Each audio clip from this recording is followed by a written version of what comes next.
Vamos a mais uma conexão CrossFox. Hoje com um amigo, uma pessoa que a gente tem convivido bastante aqui na CrossFox, professor Agostinho Almeida, palestrante, tem um método de trabalho bem bacana. Ele faz um trabalho junto às empresas que chama muito a atenção. Inclusive fez aqui na CrossFox, eu tive a oportunidade de acompanhar. O Agostinho também é o diretor do Instituto 5, ele vai explicar para a gente do que se trata, mas é muito legal a gente conversar e agora podendo saber um pouquinho mais da sua história. Prazer em falar com você, Agostinho. Prazer meu, Flávio, e aqui confesso, sou um fã seu já há muito tempo.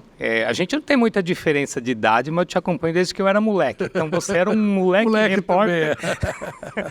E já te acompanho há muito tempo, então é um prazer muito grande estar aqui na CrossFox e junto com um cara que eu sou fã também.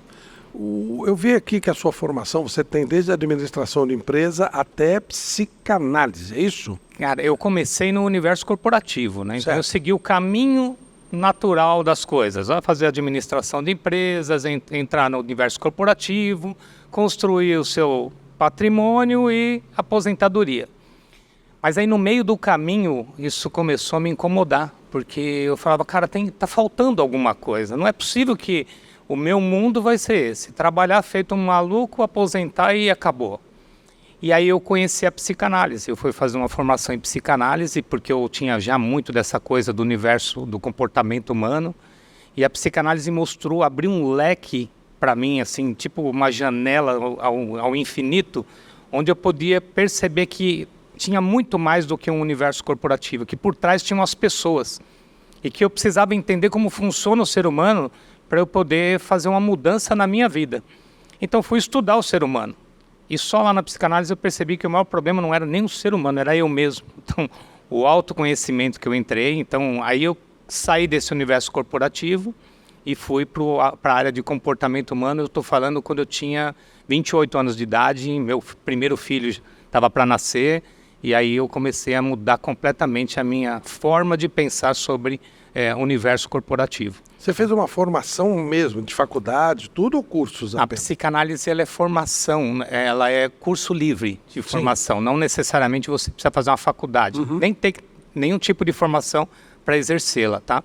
Então eu fiz um curso de formação em psicanálise mesmo. E aí, junto com isso, outras tantas formações do comportamento humano. Hoje me considero um especialista no comportamento humano porque a gente consegue entender profundamente o que acontece na mente da pessoa, no inconsciente dela, para ele desenvolver maturidade. É isso que eu, de alguma forma, fui levar para as empresas, né? De olhar o material humano antes de querer mexer em processo ou coisas assim. O mundo corporativo, ele... Algumas pessoas até falam, é uma fábrica de malucos, né? Porque a pessoa tem uma vida intensa, cobrança intensa, principalmente quando ela vai adquirindo um grau mais elevado dentro da empresa, atinge grau de liderança, aí é uma cobrança muitas vezes até desumana. Como é que você chegou a isso? Como é que você percebeu isso? Você chegou a um cargo mais elevado e sentiu essa pressão? Eu cheguei a cargo de lideranças dentro da empresa. E aí quando eu vou falar assim que eu fui um chamado, a psicanálise foi um chamado para mim. E realmente naquele período, estou falando de 2004, mais ou menos 2005, foi quando eu saí em definitivo da empresa, ainda não era como é hoje, existia muita cobrança, eu sou de área comercial, então muita cobrança de meta, de resultado, mas hoje em dia a gente está vivendo um momento que eu posso falar, Flávio, nós estamos vivendo uma segunda pandemia, só que a pandemia da questão emocional, as pessoas estão adoecendo emocionalmente com transtornos de ansiedade e depressão, e isso gerando o tal do burnout, que é a doença do empreendedorismo, né? Que as pessoas carregadas de emoções diversas, que não dão conta das cobranças internas e que hoje estão sofrendo profundamente. Mas isso acontecia lá atrás, só que as pessoas não falavam sobre isso. Então, não tinha essa preocupação que as grandes empresas têm hoje com o fator humano na questão emocional deles. E quando eu vim até caso da CrossFox, né?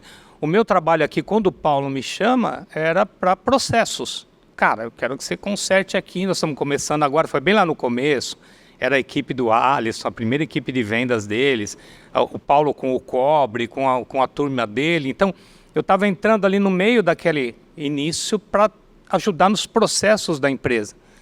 E muito rápido eu percebi que tinha uma dor emocional que precisava ser vista também. Eu falei para ele, Paulo, eu preciso conversar com um por um desses seus profissionais aqui para entender por que eles ainda não estão entendendo o que a gente quer implantar aqui dentro.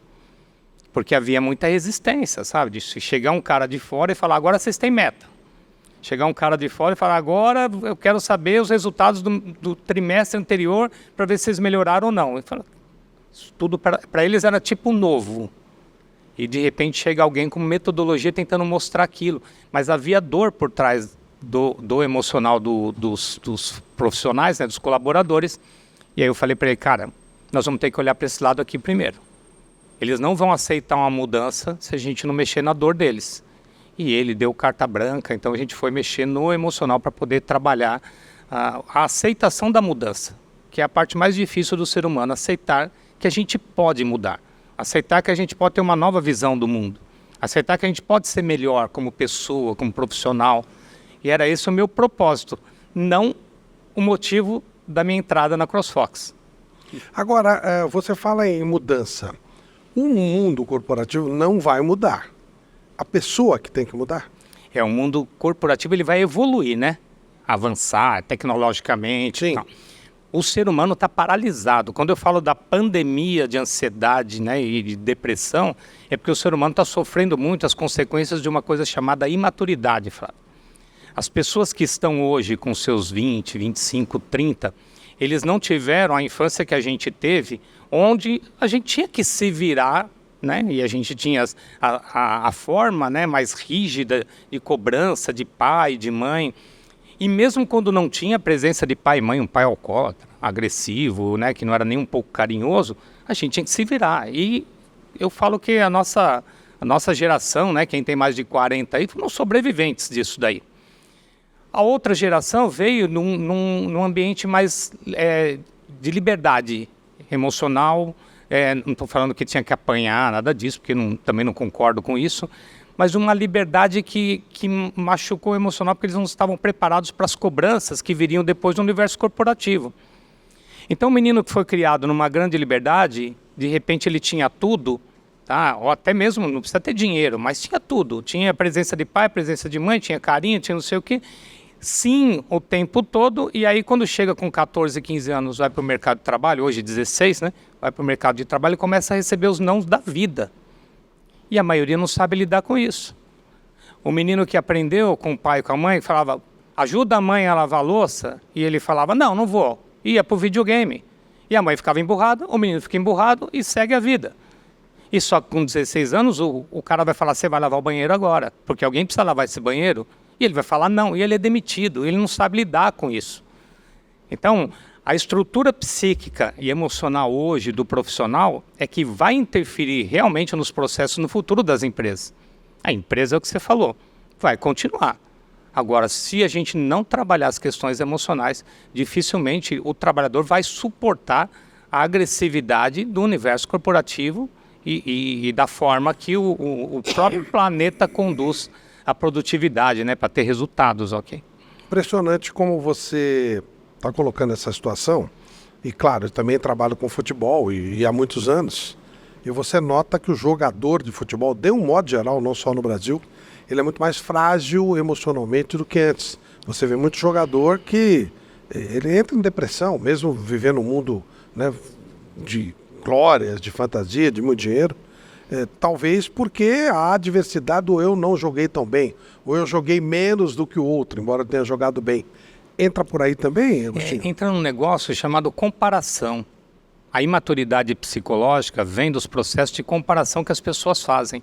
E a maioria das pessoas, elas não se sentem tão capacitadas quanto as outras. Então elas entram na comparação. Hoje, com a mídia do jeito que é, o Instagram principalmente, né, que é a grande fonte de informação, basta uma crítica, né, diante de 50 elogios, uma crítica, aquele cara cai em tristeza e depressão, porque ele se amarra à dor, à crítica, e esquece todo o restante. Isso nasce lá atrás. Vou pegar um exemplo para você que eu fiz até um corte recentemente no meu Instagram falando disso. A criança vem com um boletim escolar para a mãe e fala, mãe, o meu boletim. E ela fala assim, nossa, filho. Ele fala, olha, tirei 8 em matemática. E a mãe fala, 8? Mas podia ser 10, né, filho? Se esforçasse um pouquinho mais. E aí aquele menino começa a sofrer, ou aquela menina começa a sofrer, porque ela precisa tirar aquele 10 para essa mãe de qualquer jeito. E por mais que ela se esforce, ela não tira esse 10. Então o que vai acontecer? Ela vai desistir. Então essa imaturidade que a gente já carrega da infância vai bater quando a gente está no mercado de trabalho ou até mesmo no esporte. E aí quando eu não tiro o meu 10, eu começo a sofrer profundamente. E você poderia viver muito bem com o seu 8. Com 8. Eu lembro do meu filho pequeno, né, o Guilherme hoje tem 25 anos de idade, ele chegando para mim com um boletim e ele mostrando para mim, ó pai, meu boletim.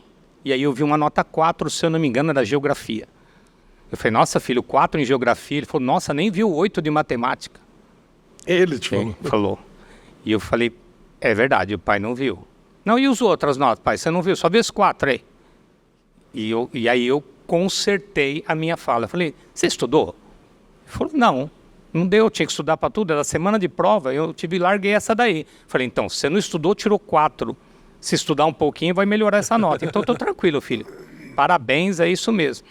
Mas ele pegou um cara que estuda comportamento humano, que já ia errar na forma de cobrança. Apesar de estudar o comportamento humano. Já estava errando ali, ele me corrigiu, então a gente conseguiu fazer o acerto. Mas a maioria das pessoas, eu, por exemplo, não tive esse acerto. Provavelmente você também. Você seguramente não. Se vira. Eu fui mal na escola, não quer nem saber que você foi mal. Você vai ter que passar de ano. Passe de ano, era o que eu recebia também. Se você passar de ano, é problema. Se você não passar, a gente conversa. Resolvido. Então a gente já vai carregando essas imaturidades e a maioria das pessoas, não importa o tipo de negócio, o tipo de trabalho, pode carregar essa maturidade psicológica até a velhice. E o nosso trabalho, assim como analistas comportamentais, né, como profissionais do comportamento humano, é trazer a pessoa para o adulto dela. É reconhecer que a criança ferida, ela está ali. Então, é acolher essa criança ferida, é perceber que isso faz parte do passado e trazer uma nova realidade. Falar, tá, mas e daqui para frente, o que você vai fazer? Tanto é que o livro do Paulo, ele se chamava, antes era Quem Você Quer Ser Daqui para Frente. Depois foi alterado, mas é porque a gente tinha essa mentalidade. Falando, a gente tem que mostrar para as pessoas quem eles querem ser daqui para frente, independente da dor que cada um viveu. Importa o que aconteceu ontem para você? Claro que importa, Agostinho. Importa como aprendizado. Mas se você ficar amarrado a isso, sua vida trava. E tem gente com a nossa idade que está com a vida travada, porque ainda está amarrado a esse passado. Tanto nas vitórias como nas derrotas. Exatamente. Vivendo de uma glória passada e não querendo olhar para o presente. Daí eu, como palmeirense, sofrendo profundamente, porque o pessoal, não tem mundial. E os que têm mundial não estão vivendo mais glórias. É claro. Aí eu falo, cara, mas os caras não estão vendo que eles não ganham mundial há tanto tempo. Eu falo, não, eles estão vivendo uma glória passada e estão lutando para ter a glória agora, não estão conseguindo. Então, nesse momento, eu acho que a gente tem que começar a mostrar para as pessoas que nós precisamos olhar daqui para frente. Só que não é uma coisa natural do ser humano. Aí você falou de uma coisa, e você passou por ela, mas acho que a gente tem que entrar um pouquinho mais, é o fator comparação. Como é que você consegue colocar na cabeça de uma pessoa que ela não vai ser melhor em tudo? Isso começa lá atrás também. As comparações começam quando um pai ou uma mãe começa a comparar entre os irmãos. Seu irmão é mais inteligente que você. Você é um burro. Você devia ser igual ao seu primo. Olha, e aí começam as comparações e aí já tem nesse mecanismo, não tem nada de errado nisso. Porque não é o que os nossos pais fizeram com a gente. É como eu percebi o que os nossos pais fizeram com a gente. Então, se eu tenho um emocional frágil, eu construir esse emocional frágil, eu vou continuar com esse emocional frágil até eu desenvolver autoconhecimento e fazer mudanças.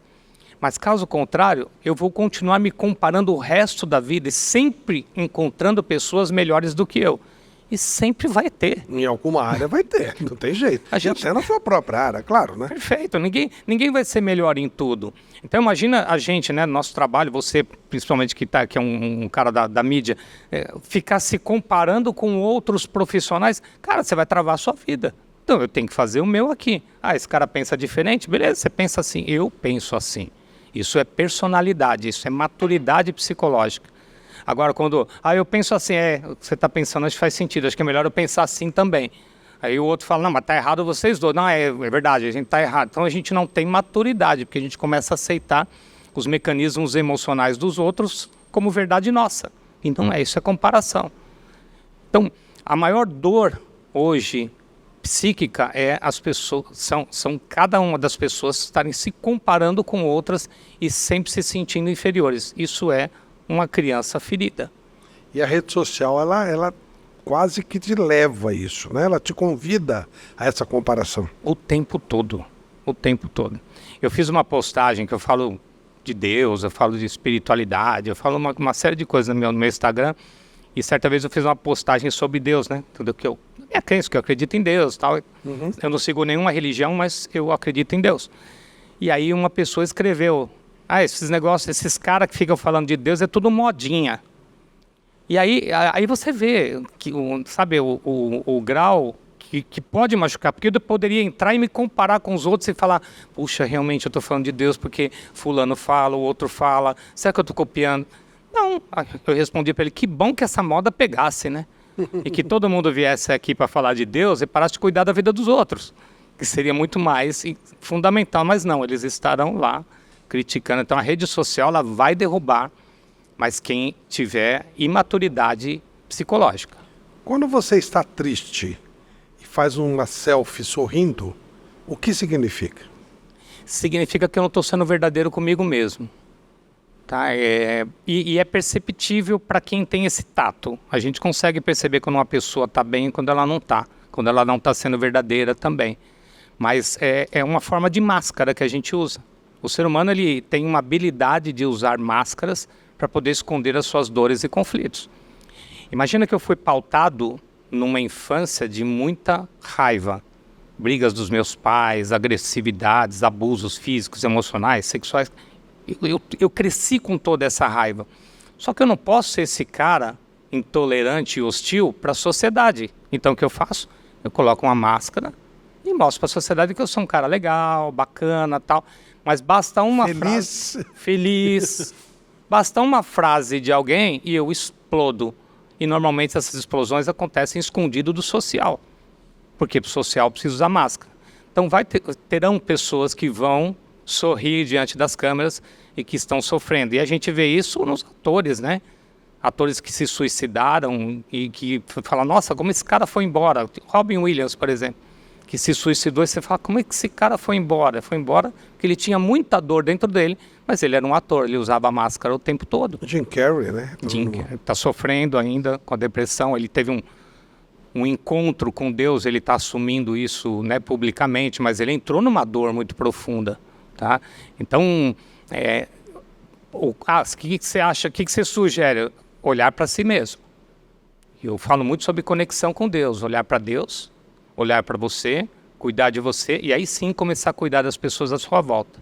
As pessoas fazem um caminho totalmente contrário. Cuidam da vida de todo mundo, esquecem de si mesmo e se afastam de Deus. Só procuram Deus quando dói. E aí, cara, pobreza e falta o tempo todo. Voltando para o mundo corporativo. Esse tipo de pessoa que não conseguiu se achar, mas ela está competindo e normalmente se sentindo inferiorizada, mas sorrindo. Esse tipo de pessoa numa empresa não vai render tudo que pode, né, Agostinho? Não, produtividade cai. A gente tem por estudo que qualquer pessoa em qualquer área da empresa, desde o CEO até o mais operacional, ele consegue aumentar a sua produtividade em até 40% se ele seguir o foco, tirar, né, as distrações do meio e manter o seu foco. O problema de manter o foco é ter controle mental, controle sobre os pensamentos, sentimentos, para que ele possa agir da forma correta. E a maioria das pessoas faz somente o necessário. Então, a maioria trabalha por necessidade e não por prazer. Então, desenvolver um trabalho comportamental dentro das empresas é mostrar para essas pessoas que elas podem fazer aquilo não só por necessidade, mas também ter prazer naquilo que faz, independente da área. E essa é a maior dificuldade que a gente encontra, porque o cara ele não está pronto para isso. Então, quando a gente faz até treinamentos, né, e a CrossFox manda profissionais para lá para a gente trabalha principalmente o aspecto emocional. Mexendo no emocional no primeiro momento, depois a gente vai para o comportamental. E depois a gente entrega essa pessoa e diz para ela no final, agora é com você. Se você usar essas ferramentas lá no seu trabalho, sua vida profissional vai mudar. Na sua vida pessoal. Então, só que por estatística, apenas 4% da população mundial vai conseguir atingir esse nível, que a gente chama de um nível mais alto de prosperidade e mudança e transformação. A maioria, 96%, vão fracassar, porque eles se entregam à zona de conforto. Ao repouso, a descanso, a prazer, vontade de ter casa, carro, apartamento. Está buscando o ter e esquecendo de ser. Olhar para si mesmo. Então, se eu mudo o meu comportamento profissional, eu começo a mudar a minha prosperidade, eu começo a mudar tudo. A minha vida começa a girar de forma diferente, mas eu tenho que ser uma pessoa melhor, um profissional melhor. Essa consciência não é todo mundo que pega, não. A grosso modo, o que você está querendo dizer é, aquele que ganha muito mais pode não necessariamente ter o grau de felicidade do que aquele que ganha muito menos. Perfeito, porque prosperidade não está relacionada a dinheiro. Prosperidade está relacionada a você ter qualidade de vida, ter bons relacionamentos, ter comunhão com Deus, você ter um relacionamento afetivo saudável, familiar saudável, um corpo cuidado, porque a gente é uma tríade, né? Corpo, mente e espírito. Eu tenho que cuidar do corpo, cuidar da mente e cuidar do espiritual. Então, as pessoas, quando não têm essa noção, elas vão se perder no meio do caminho. Então, desenvolver prosperidade é natural que você vai atrair riqueza. Porque eu paro de cuidar da vida dos outros e começo a cuidar da minha vida. E aí a coisa começa a acontecer, é como mágica. Cara, e como é que foi isso, Agostinho? Eu só fui perceber isso com 39 anos, que caiu a minha consciência de que eu precisava mudar o meu padrão de pensamento, o meu sentimento e as minhas ações. E você fala, e agora, você conseguiu? Não, eu estou no processo ainda. A gente continua no processo. Até você que fala sobre o tema o tempo inteiro. E leva-se uma vida para isso, tá? Eu não estou preocupado com o resultado. Eu quero que a cada dia eu possa ser melhor, ser uma pessoa melhor, ser um marido melhor para ela, ser mais próspero. Aí eu consigo, com prosperidade, ajudar pessoas. Com riqueza, eu ajudo mais. Se eu tenho pouco dinheiro, ajudo o cara do farol. Se eu tenho muito dinheiro, ajudo uma instituição, é outro nível. Então, a prosperidade, ela tem comunhão com Deus. Né? Essa coisa de, o rico não entra no reino dos céus, isso é uma babaquice, não tem nada a ver. Nós estamos falando de prosperidade, porque ele não está falando de rico, ele está falando de prósperos. E essas pessoas, elas podem contribuir muito mais. A prosperidade, ela passa por dividir, por ter pessoas que você ajude a encontrar o caminho dela? Eu penso que esse é o melhor caminho para você crescer. É você se desenvolver, autodesenvolver e pegar o teu conhecimento e dividir com o próximo. Então, eu tenho, por natureza, aprender e dividir. Eu sou professor desde muito cedo, com 25 anos já dava aula em colégio, né, no segundo grau. E eu tenho eu falo, é uma habilidade, sei lá, um dom que Deus me deu de eu pegar um aprendizado, desenvolver ele e dividir com as pessoas. Então, contribuir com o próximo através do nosso conhecimento é uma das formas de prosperidade, sim. E aí eu consigo também ajudar as pessoas à minha volta.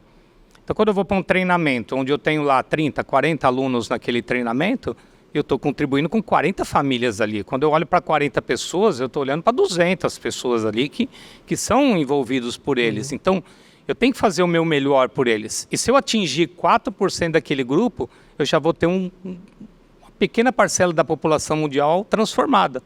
Então, devagarzinho, a gente está conseguindo mudar o mundo. E em cima dessa tua estatística, você melhora em 4% a produtividade de uma empresa. Esse é o plano. E é muita coisa, né? Cara, se cada um desses daí fizer 40% a mais do que produz, a gente vai fazer um diferencial. Tem pessoas que vão para um treinamento, né, como esse, de liderança comportamental, e vão com o intuito de, eu vou lá porque o patrão mandou. E quando chegam lá, eles percebem que não tem a ver com o patrão. Né? E aí eles saem de lá muito gratos, por exemplo, o Paulinho, né, que é um exemplo, né? Muito gratos ao Paulo, porque eles conseguiram entender que ele não estava mandando eles lá para trazer produtividade para a empresa. E sim mandando essas pessoas lá para eles mudarem a vida deles. E, consequentemente, vai trazer resultado para a empresa. Porque o cara vem trabalhar mais feliz, ele tem mais a afetividade com o colega do lado, ele consegue compreender o outro. Então, essas mudanças comportamentais trazem melhoria no comportamento da empresa, o emocional melhora e, consequentemente, a produtividade também. Você, como você gosta de futebol, eu trabalho também com isso, eu gosto muito de falar nas minhas palestras, nos meus contatos com o Cochise, sobre Manuel Sérgio. Manuel Sérgio é um senhor, tem quase 100 anos, ele é um psicólogo, sociólogo, na verdade, que ele dizia o seguinte, ele mudou o futebol português com a seguinte tese: não existem chutes, existem seres humanos que chutam. Se o ser humano não estiver equilibrado, o chute dele não será tão certeiro como se ele estiver equilibrado. E essa tese básica, desenvolvida em Coimbra, depois na Universidade do Porto, mudou a estrutura do futebol português. Então não existem goleiros, existem seres humanos que defendem a bola. Perfeito. E passa muito por isso que você está falando, não é, Agostinho? E eu vi falando disso, de português, né, do Cristiano Ronaldo, eu vi uma cena que tem um cara que faz dublagens, né, na internet, e ele mostrando, antes dele bater uma falta, e ele falando, você está pronto? Para ele mesmo, o Cristiano Ronaldo, você está pronto, você consegue, você vai fazer. Você está pronto, você consegue, você vai fazer. O que ele está fazendo? Fazendo exatamente isso.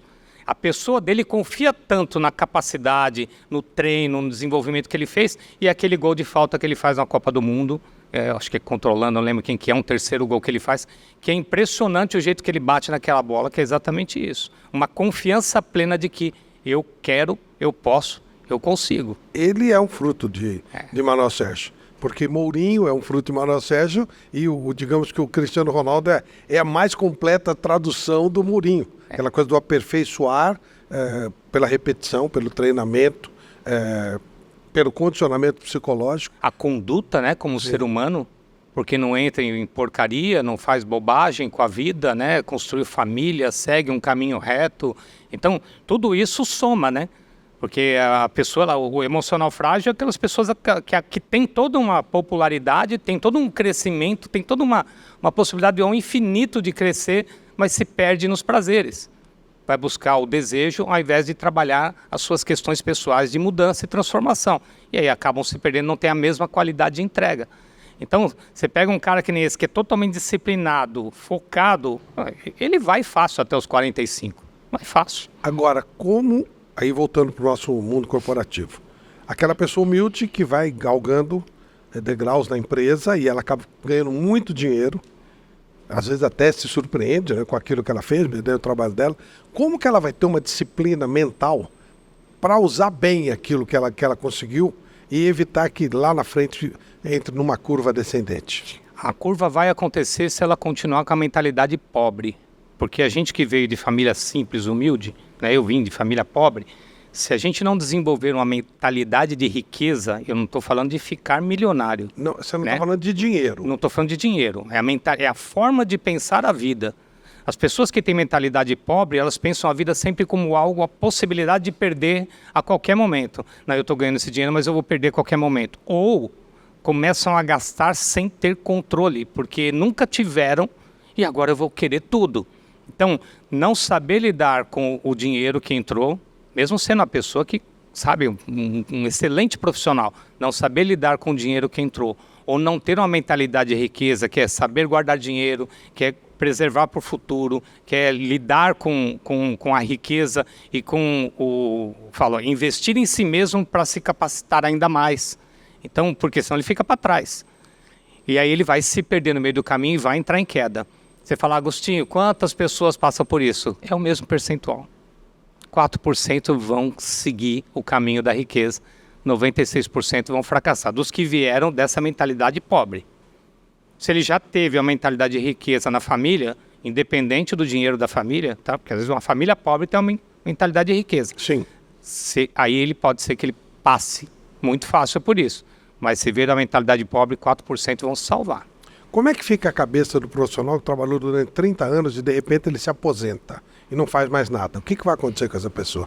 Normalmente ele vai entrar em depressão, é comum que entre em depressão, porque se ele não criou uma estrutura para a velhice, Estrutura que eu falo é você ter dinheiro para você sobreviver no futuro, é você ter, sei lá, pensar em alguma coisa para fazer, porque hoje a aposentadoria é 65 anos. Cara, isso é muito cedo.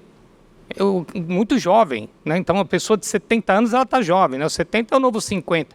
Então, você fala, cara, o que eu vou fazer se eu viver mais 35 anos? Então, você não planejou isso. Mais do que o dinheiro. Mais Digamos do que ele que o tem dinheiro. até o dinheiro, mas ele não tem esse plano. Então, ele não planejou o que ele vai fazer dali para frente. Isso é a imaturidade. É o pensamento infantil de eu não quero fazer nada, eu quero assistir, jogar videogame, eu quero assistir televisão, eu quero descansar, eu quero brincar com meus amigos. E a vida não é isso depois que a gente vira adulto. Nós vamos nos divertir, nós vamos viajar, nós vamos curtir, nós vamos dançar, né? Que a gente viu dançando hoje. Mas tem a realidade também. Essa realidade ela tem que ser planejada.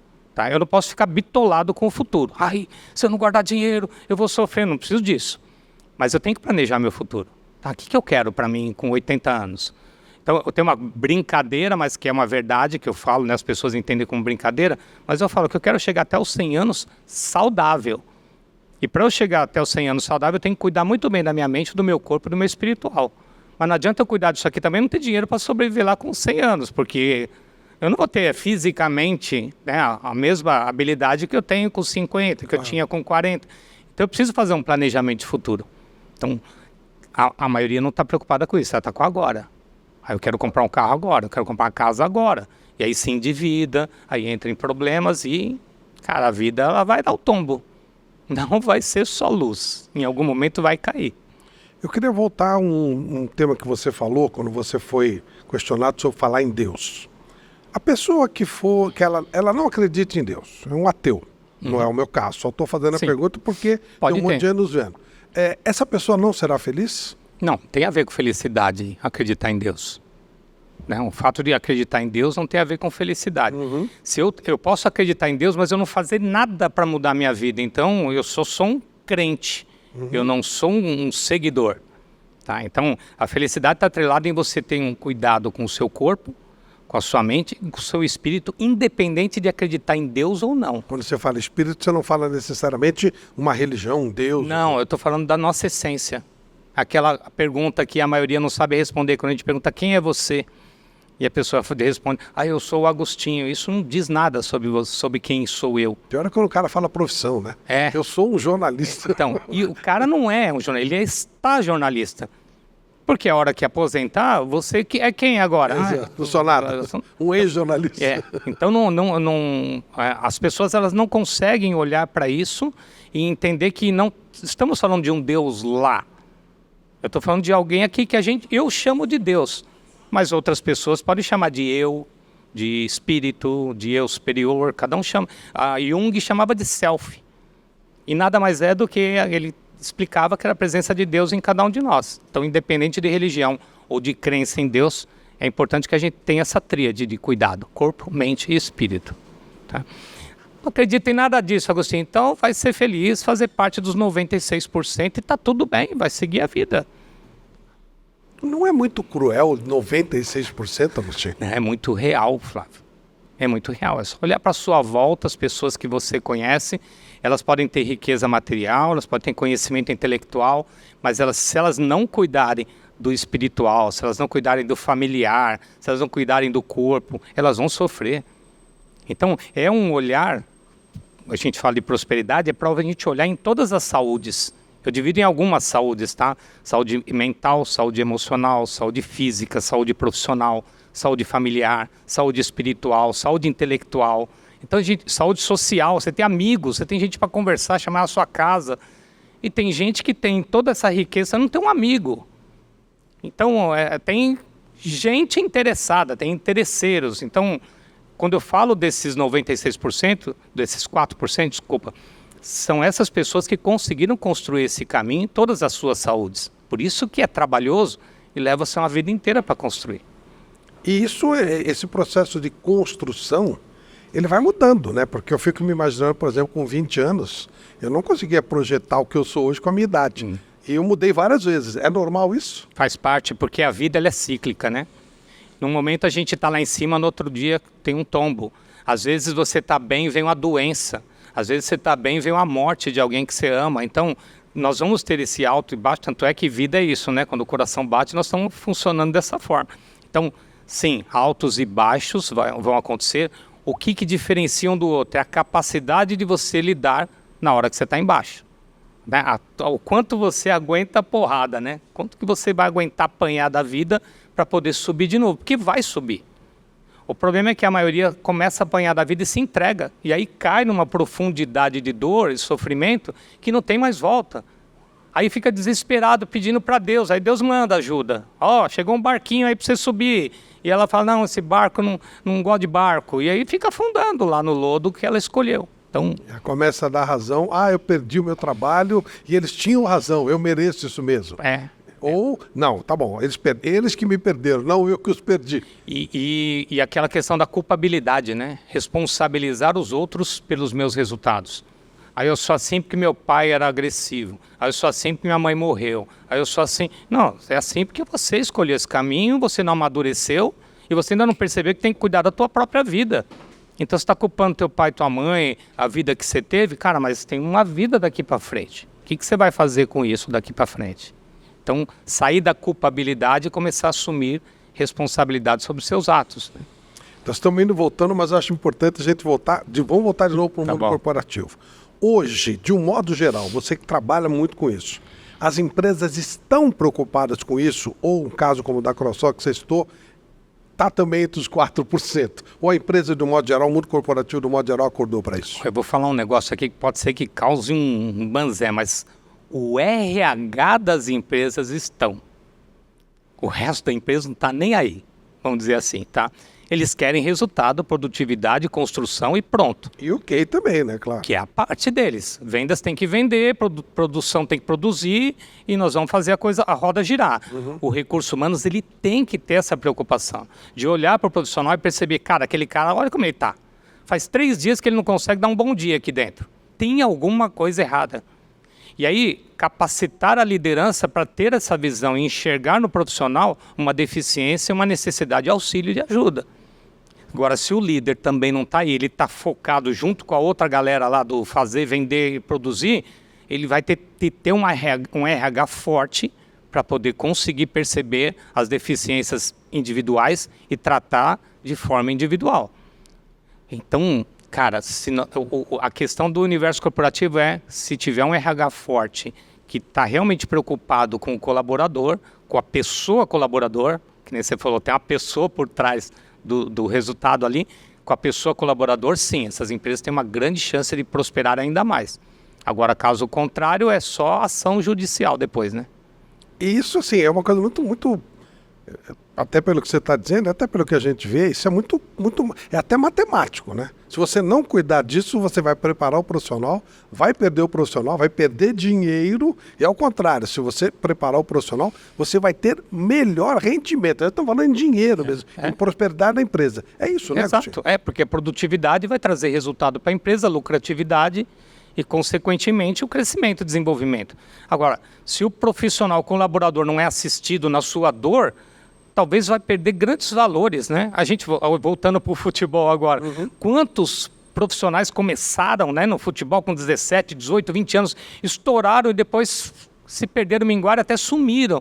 Por quê? Porque talvez não olharam para o emocional dele, só cobraram o resultado e vai para a Copa do Mundo e tem que ser da seleção e não olharam para o emocional. Então, a empresa funciona igual, tem que olhar para esse emocional, para capacitar esse cara. Uma das coisas que a gente falava muito aqui na CrossFox com o Paulo faz isso até hoje, que é, as pessoas precisam estudar. Então, esse cara está aqui na CrossFox Elétrica, o que ele tem que estudar? Então, se ele gostou daqui, então ele tem que ir para a engenharia elétrica, ele tem que ir para o caminho da empresa onde ele está. E aí fica uma briga, uma luta, porque quantos aceitaram? E a gente sabe quantos que passaram por aqui foram embora, e quantos estão no processo fazendo acontecer ainda, até hoje. E vão fazer essa empresa voar, que já está voando. Perfeito. Hoje você diria que o ser humano, de um modo geral, o garoto, esse que está agora entrando no mercado de trabalho, está mais conscientizado ou está até menos do que... Eu acho que eles entram para o mercado de trabalho cheio de expectativas e sonhos e se assustam na hora que chegam. Porque não é como era em casa. onde você estava cansado, você ia lá, tomava uma Coca-Cola e descansava um pouquinho e jogava um videogame. Aqui não tem tempo para ficar descansando, então eles se assustam com a correria, mas muitos, eu vou falar, a maioria se adapta muito rápido pela necessidade, não por prazer. Tem muitos que trabalham, não gostam do que fazem, mas precisam trabalhar. Então, a necessidade ainda é um bom negócio no início, mas o que a gente precisa é mostrar para as pessoas que elas precisam gostar daquilo que fazem, e para gostar demora um tempo, né? Às vezes não gosta e vai ter que procurar outra coisa. Senão vai adoecer. Senão vai adoecer. E aí o burnout é a principal doença, né? E você fala, poxa, Agostinho, mas o burnout está pegando todo mundo. Eu passei por um burnout o ano passado. Você? A Michelle lembra, né, minha esposa, eu estava com muita coisa, né, muita responsabilidade, muita demanda, e eu mesmo, sabendo disso, percebi que eu estava caindo minha produtividade, um desânimo aparente, um cansaço. Eu falei, será que eu estou entrando em depressão? E aí eu fui, né, conversar com um amigo que é terapeuta também, ele falou, não, cara, isso é burnout. Eu falei, eu sei que é, mas eu não queria aceitar. E o que você fez? Eu fui buscar terapia, voltei para terapia, para poder desabafar, para poder tirou soltar. o pé também, né? Não teve jeito, tem que aprender a delegar ou dizer não. Ela briga muito comigo com isso, né? Porque eu não sei dizer não, né? Ainda tenho essa dificuldade, porque eu gosto de ajudar. Eu aprendi isso com facilidade, sabe? Demorou um pouco, mas agora não é tão natural quanto sim. Cara, eu tenho dificuldade ainda, mesmo sabendo da importância de um não, eu ainda tenho dificuldade, né? E então, não é egoísmo, é sobrevivência, né? E é da natureza. Claro. A minha natureza, por que eu tenho dificuldade com um não? Quando eu nasci, nós somos em 10 irmãos, eu sou o 9º filho. Quando eu nasci, todos já andavam e falavam. Então, quando eu começo a dar os meus primeiros passos, tudo que eu escutava era não, não, não, não. Então, eu penso que eu recebi tanto não, que eu já tenho dificuldade com não. Não, tem lógica. Você precisa procurar o Agostinho, que é um amigo meu que ele é terapia com ele.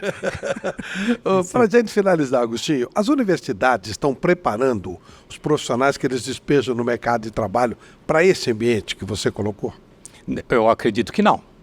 Eu tenho certeza que não. Então eles vão levar e vão falar que o universo corporativo vai doer, vocês vão ser muito cobrados, eles dizem isso, mas ninguém trabalha o emocional. Não tem a matéria da psicologia, por exemplo. Eu tive psicologia na faculdade de administração porque eu acho que para mim era para cumprir a grade ali, porque eu não aprendi nada sobre emocional naquilo. Então não vejo as faculdades, as universidades se preocupando com isso. O que eu vejo são as empresas sabendo quanto cai a produtividade, que o RH precisa ser forte, se preocupar com o emocional do profissional. É uma grande falha, você não acha? É uma grande falha, e infelizmente a maioria pensa que isso é custo, tá? Trabalhos como esse que a gente desenvolve aqui na CrossFox, para muitos CEOs é dinheiro perdido, eles não conseguem enxergar o quanto a gente pode melhorar e auxiliar as pessoas, mas infelizmente é uma visão retrógrada que eles vão ter que acordar em algum momento. O próprio método de ensino. Exato. Tem que ser alterado, urgente, né? Demorou demais. Então, mas a gente ainda vai levar brincando aí uns 30 anos para isso, se for implantado no mundo. 30 anos, estamos quase 3 gerações. Eu já vou estar bem velhinho aí. Eu espero estar aqui para ver. Eu quero assistir tudo também, Flávio. Agostinho, muito obrigado. Agostinho Almeida é um profissional, como vocês puderam ver, de alto nível, trabalha com a gente aqui na CrossFox e em tantos lugares, é palestrante maravilhoso. Como é que a gente entra em contato com você na rede social, Agostinho? Cara, Agostinho Almeida com 2 T's, tá? É o meu Instagram, tem uma quantidade boa de seguidores lá. E eu faço postagens todos os dias falando sobre comportamento humano, dinâmica familiar. Então a gente fala o tempo todo, traz conteúdo para as pessoas e para o mundo, tá?